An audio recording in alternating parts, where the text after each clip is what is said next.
Hey, it's Borna with 1029 The Hog, and yeah, we have a YouTube channel. Thanks for watching. I encourage you to watch it because we get to go do cool stuff like this here at the Rave. Mark Tremonti, Clint Lowery, guys. What's happening? Thanks for taking the time to talk. Yeah, man. Good to be here. You know, and I've been doing this quite a long time. I was telling these guys off before we started shooting this that I don't know if I've talked to two guitar players or two guys at different bands at the same time. So, hey, let's, have some fun with it. It's like we're in the same band. Though. Yeah. Does it feel like that? We've probably done 300 shows together. Yeah. I mean, really, I was thinking about it today. We've actually probably shared the stage together more than any other band. Yeah. In some configuration or another. It's been Tremonti or Alter Bridge or Creed from the whole days. I mean, a lot of shows. And you guys started your careers almost at the same time. Like, we're all kind of the same age guys in our 40s here doing that. So I'm sure it's been, crossing paths and whatnot. It's small business too, right? I mean, you get to know everybody pretty quickly. I remember seeing these guys in a magazine. They're all covered in tattoos and looking mean, and you meet them like, they're softies. Exactly. It's all an act. Well, congrats to you both on your respective new albums. With Alter Bridge, Walk the Sky. This is the Walk the Sky tour. Clint, your solo record too. So congratulations on that. Thank you. I know you've done, Clint, some EPs in your career, but first album, right? And first like actual release on a label and kind of a little production behind it. Yeah. Is was the reason that was the timing right for you just now? Why now? Or did you just finally have some time to do it? Yeah, I mean, it was all of that. It was, the Seven Dust Machine moves a lot and it's constantly working. So I found a window of opportunity. Honestly, inspired by what Mark has done, Tremonti, and he kind of led that. He kind of shredded those waters before I did. I always had a tremendous respect for him. So he kind of had like the game plan and the template, and I'm like, I'm going to try to do that, and it's always been one of those things where the time was kind of limited, and then it just opened up and just made it happen, and here we are. Did you reach out to you for advice at all, Mark? Give you a call, drop a text, or anything like that? We've always talked. Me and him have always been the guys where our girlfriends or wives or friends like, you and Clint need to get together and do something, man. You guys would do something great, and we've always. Like I said, we've shared the stage so many times. We have the same friends in the business. We have the same work ethic, and we respect one another. And there's not a better dude in the world to go off and do his thing, singing and writing. He's got the chops and the desire. That's all it takes. When you're a kid and you want to write songs, and then you develop the nerve to get up there and sing. Finally, I gave him a little prep talk before his first performance. Yeah, it was great too. It was like straight out of the movies, right? I mean, I'd actually hit him up or text him once, and I was like, man, how singing? How did you build the endurance and all that, the confidence? And then right before I played my first show at Shiprock, Mark was like, you could tell I was like freaking out. He's like, here's what you do: you go out and say this, and I was like, yeah. I was like, it actually worked, and it kind of melted the nerves away. It kind of works out. It's cool because you guys do, like you mentioned, have done the same thing, same career path. Because I had some of the same questions for you, so just ask you both here at the same time. Was you really nervous, Clint and Mark? Chime in too when you were doing the Tremonti, your solo thing. That first show, that first time, you're the guy. You've been guitar players for forever.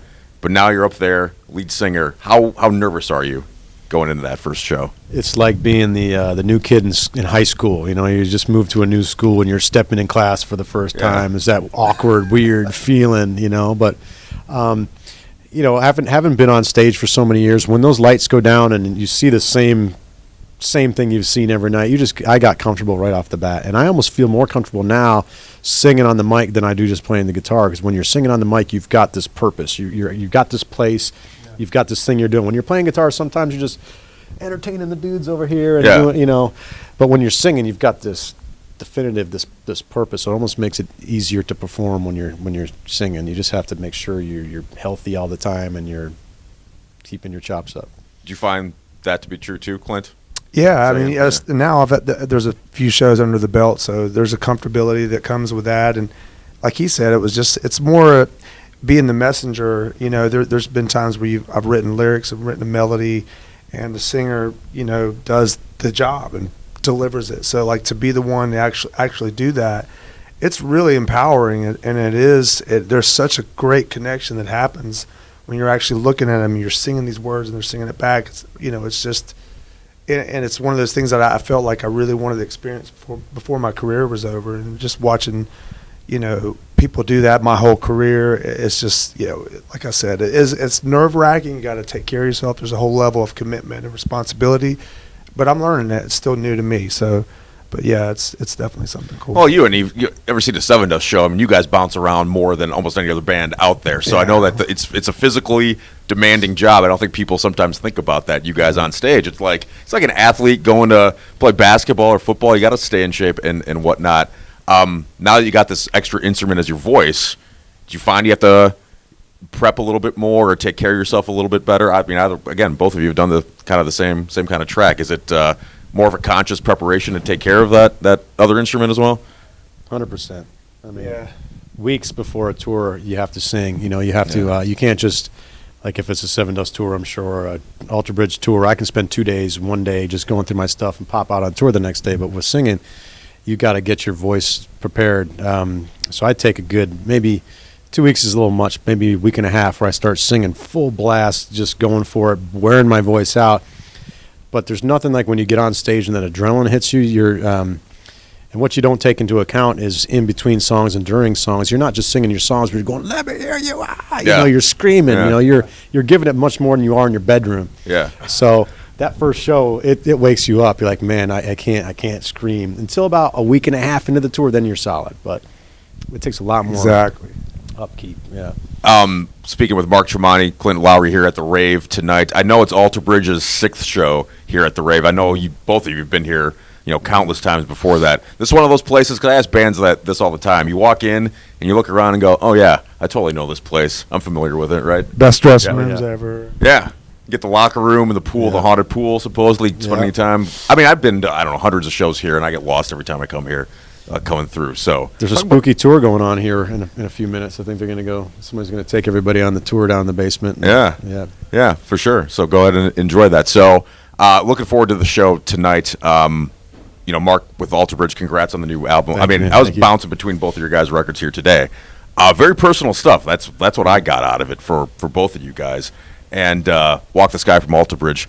Congrats on the success for that. And I think you guys fans are so loyal, so passionate, but from following the tour that started, a week or two ago, that everyone's stoked about the new stuff. Yeah, and hearing that live. So what's the response and reaction been to playing some of these new songs that you'll hear in Milwaukee for the first time tonight? Oh, it's been great. It's always, it's always tough to play a set full of new songs because the people don't respond to it like some of the older ones. But little by little, we try to make them more staples of our set. So when we start the song, the place erupts. Sometimes you play a new song and it's just like, oh, it's a new song, whatever. I don't want to hear that. We want to hear Blackbird or whatever it is. But you have to play all those songs to see which ones are going to stick in the long term. So I think we've played about 6 or 7 of the new songs at this point.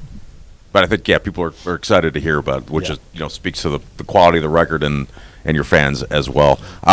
Last question for you guys, and you both can answer this too. You alluded to before of all these different things going on. Give us any secrets of time management for the rest of us working stiffs too, that full-time bands, you guys are dads too on top of that, and then doing solo stuff, because a lot of people would say, all right, I'm going to take some time to myself, but you guys never seem to stop. So how do you do it? How do you get it all done? Maybe Clint first and then Mark. You said it. It's a balance game. It's the music is passion. It's our livelihood. It's incredibly important to nurture that and to keep that healthy and keep it moving, so we can be better fathers, so we can be there, so we can provide for our families. I love being in the studio. I love writing. I love creating.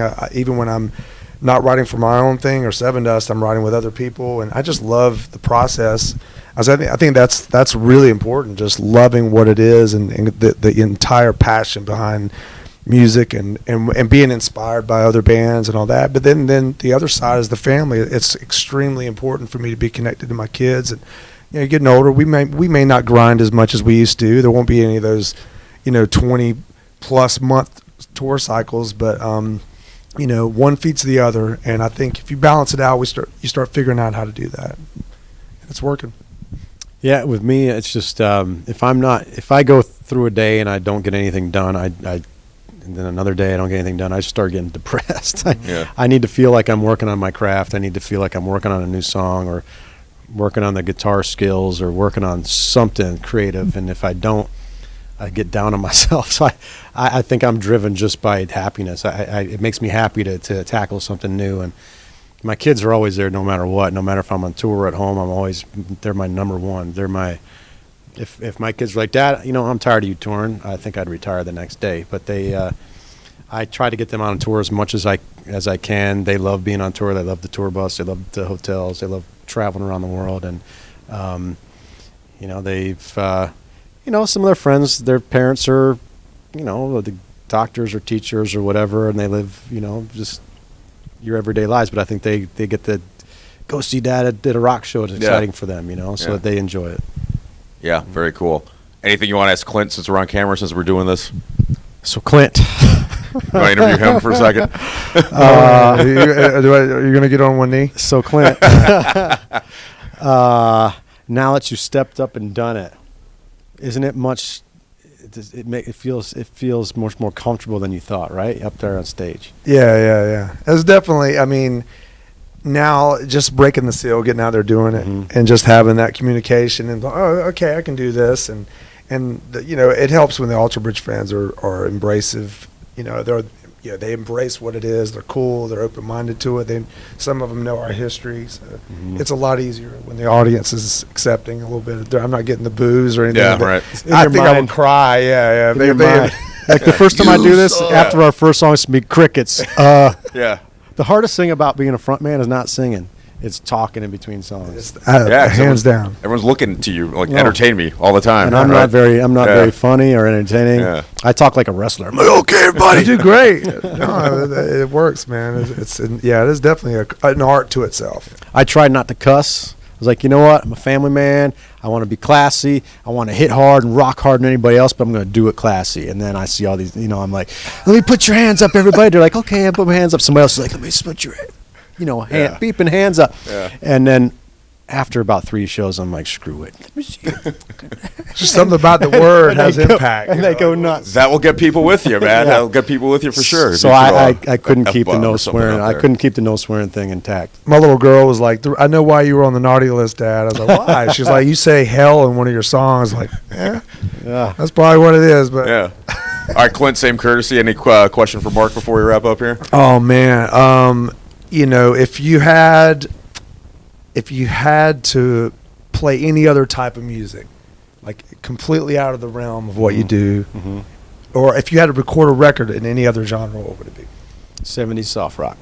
Dang, good answer. Yeah. I just listened to some 70s on playlist. That's my favorite stuff. It's the best. Because when I'm not on tour, I'm doing karaoke, and it's all 70s soft rock. What kind of artists? Commodores. Yeah. Right on. Seals and Crofts, Jerry Rafferty, Rod Stewart. Yeah. Yeah.